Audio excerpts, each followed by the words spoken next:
नमस्कार, मैं राखी और आप देख रहे हैं न्यूज 31 उत्तराखंड। और अब वक्त हो चुका है बागेश्वर बुलेटिन का। बागेश्वर में शिक्षा विभाग ने खेल में अच्छा प्रदर्शन करने वाले छात्रों के लिए अनटाइड फंड से खेल उपकरण खरीदे।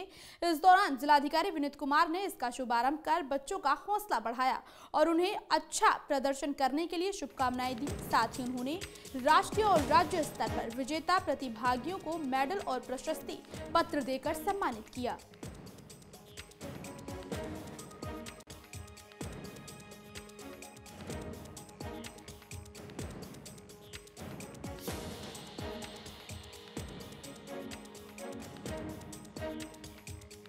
देखिए, यहाँ पे जनपद के काफ़ी सारे बच्चे हैं जिन्होंने श्रेष्ठम अपना परफॉर्मेंस दिया है और वो पुरस्कृत हुए हैं।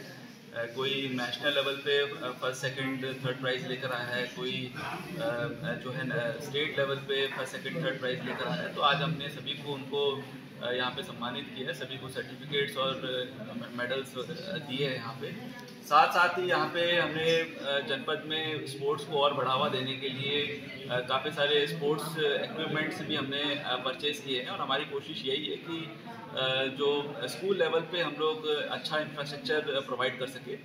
उसी के तहत हमने कुछ टेक्वेंडो का सामान लिया है, कुछ हमने टेबल टेनिस के टेबल ली है, कुछ हमने बहुत सारे इक्विपमेंट्स हमने परचेज़ किए हैं।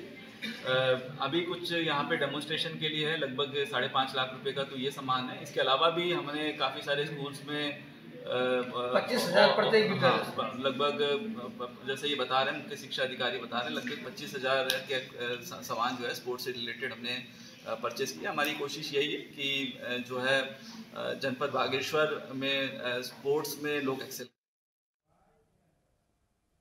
बागेश्वर के मचकोट में 24 सालों से बिना तोली मचकोट मोटर मार्ग में डामरीकरण नहीं होने के चलते ग्रामीणों ने रोड नहीं तो वोट नहीं के नारे लगाकर रैली निकाली और तहसील परिसर में हंगामा करते हुए उपजिलाधिकारी को ज्ञापन सौंपा। बता दें कि ग्रामीणों के इस प्रदर्शन में गोमती घाटी के कई गाँव के साथ प्रधान संगठन भी आगे आए।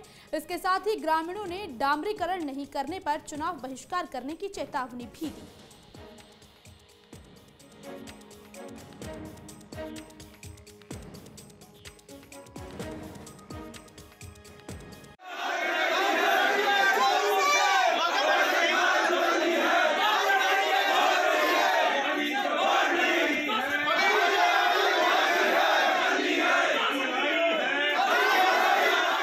रविशंकर बिष्टू हूँ, मैं गौरव विकास खंड का ब्लॉक अध्यक्ष भी हूँ।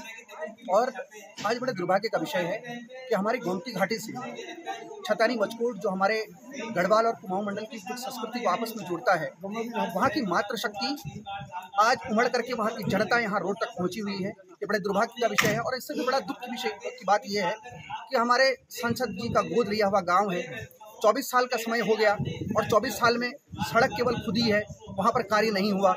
और बताया जाता है कि 2 ठेकेदारों की आपस में लड़ाई चल रही है और मामला न्यायालय में पहुंचा हुआ है। तो न्यायालय का जो 2 ठेकेदारों का आपस का जो झगड़ा है, इसका दंड जो है ये क्षेत्रीय जनता यहाँ पर भोग रही है। बिगलू घाटी से आता हूँ। मैं ये कहना चाहता हूँ कि आज़ादी के 75 साल बाद भी अगर किसी गाँव में आज रोड नहीं है तो ये हमारी सरकारों के लिए, चाहे बीजेपी की सरकार हो या पहले कांग्रेस की सरकार, जिसने भी शासन किया है उनके लिए शर्म की बात है। और मैं सभी ग्रामवासियों को धन्यवाद देना चाहता हूँ।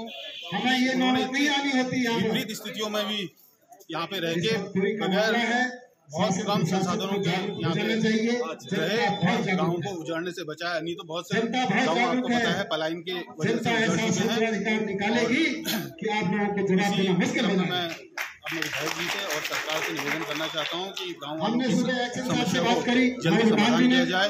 ये इस रोड की कटिंग 2007 में हुई थी और फरवरी 2020 में इसका टेंडर हुआ था। तो ये रोड PMJSY में ट्रांसफ़र हुई। ट्रांसफ़र होने के बाद विभाग और ठेकेदार का क्या मसला है, तो ये मामला कोर्ट में चलेगी। और 15 साल हमारे विधायक को यहाँ पे बने हुए होंगे जिनने कोई एक्शन नहीं लिया। सांसद जी ने तो एक नाम मात्र के लिए वोट दिया हुआ है, जबकि वहाँ पर अभी तक कोई एक्शन भी नहीं हुआ, कोई काम नहीं है। यहाँ तक कि एक ENM सेंटर तक यहाँ पर उपलब्ध नहीं है। मुझे तो लगता है कि विधायक जी को ओवर कॉन्फिडेंस हो चुका है कि मैं चौथी बार भी यहाँ से बन के निकल जाऊँगा, तो मुझे नामुमकिन लगता है। अब पूरी माताएं और बहनें अपना घर और कारोबार छोड़ करके यहाँ तहसील में पहुंची। नमस्कार, आप देख रहे हैं न्यूज़ 31 उत्तराखंड। मैं हूं आपके साथ प्रमोद। अभी मैं मौजूद हूं गरुड़ तहसील प्रांगण में। जी हां, जहां पर लगातार सरकार पर और प्रशासन पर ग्रामीणों के द्वारा अंगुलियां उठाई जा रही हैं। गरुड़ विकास खंड का एक दूरस्थ क्षेत्र मचकोट, जिसे सांसद जी के द्वारा भी गोद लिया गया है, लेकिन ऐसी क्या वजह आ गई है कि सांसद के द्वारा गोद लिए गांव को आज पूरा एकजुट हो करके तहसील परिसर में यहां पर आंदोलन करने के लिए उतारू होना पड़ा है।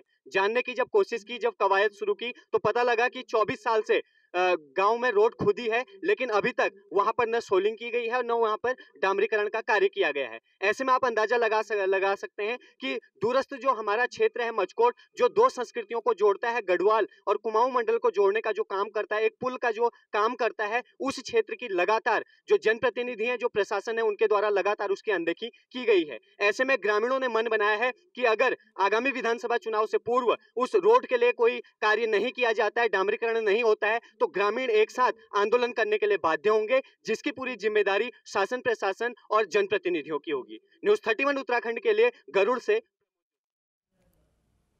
बागेश्वर में जिलाधिकारी विनीत कुमार ने सपनों की उड़ान और बेटी बचाओ बेटी पढ़ाओ कार्यक्रम का शुभारंभ किया। इस दौरान उन्होंने बच्चों का हौसला बढ़ाया और उनके अच्छे प्रदर्शन के लिए शिक्षक और अभिभावकों को बधाई दी। बता दें कि बच्चों ने कार्यक्रम में आयोजित कविता और फैंसी ड्रेस के साथ पोस्टर और मॉडल प्रतियोगिता में भी हिस्सा लिया।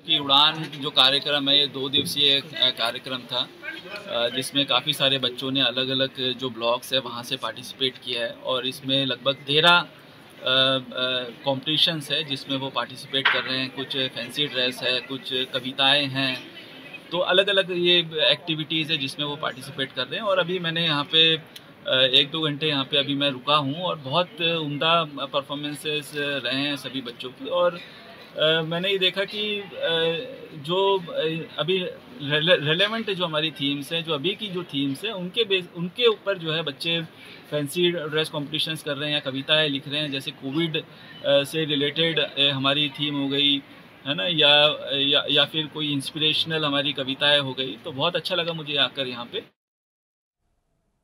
बागेश्वर में वन पंचायत सरपंच संगठन ने अपनी 8 सूत्रीय मांगों को लेकर जिला मुख्यालय में रैली निकाली। इस दौरान नुमाइश खेत से शुरू होकर ये रैली डीएम कार्यालय तक गई, जहां सरपंचों ने सरकार के खिलाफ नारेबाजी की। वहीं उन्होंने सीएम के नाम ज्ञापन भेजकर जल्द सभी समस्याओं का समाधान करने की मांग की। वहीं उन्होंने जल्द ही मांगे पूरी न होने पर आंदोलन करने की चेतावनी दी।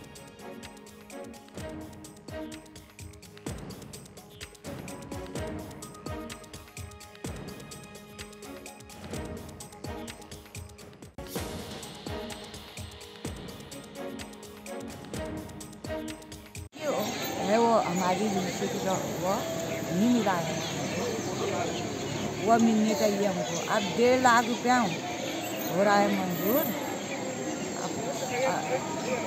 अब 20-22 दिन लगेंगे कह रहे हैं। अब क्या पता, 6 साल के नहीं आया है हमारा, सबको मिल गया है। हमारी बोरगा वाला हैं, बनाने चाहिए कुछ मांग। वो मैंने काम के लिए कर रखा है, एक टेंट हाउस और 8 टीलर, 4 खाल और एक वो स्कूल की। वन पंचायत काफ़ी लंबे समय से संघर्ष करती आ रही है अपनी मांगों के लिए। हमारी 5-7 बिंदु पर जो मांगे हैं, हम अभी मुख्यमंत्री महोदय को जिलाधिकारी के मार्फत देंगे। ये हमारा पूरा प्रदेश स्तरीय संघर्ष चल रहा है। अभी कुमाऊं और गढ़वाल मंडल दोनों मिलकर आज के दिन जो है 18 तारीख को ज्ञापन देंगे मुख्यमंत्री को, प्रदेश के मुख्यमंत्री को।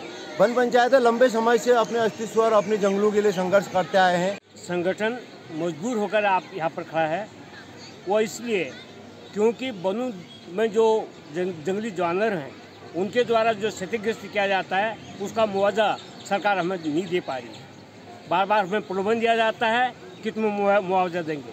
मांग है कि हमें मतलब मानदेय मिलना चाहिए, जबकि सभी ग्राम प्रधानों को मानदेय मिलता है, उप प्रधान को ग्राम मानदेय मिलता है और हमें कोई मानदेय नहीं मिलता है, जबकि हम इतने कार्य करते हैं। और हमें ये सरकार से ये मांग है कि हमें मानदेय दिया जाए। की खबरों को देखने के लिए आप बने रहिए न्यूज़ 31 उत्तराखंड के साथ। नमस्कार।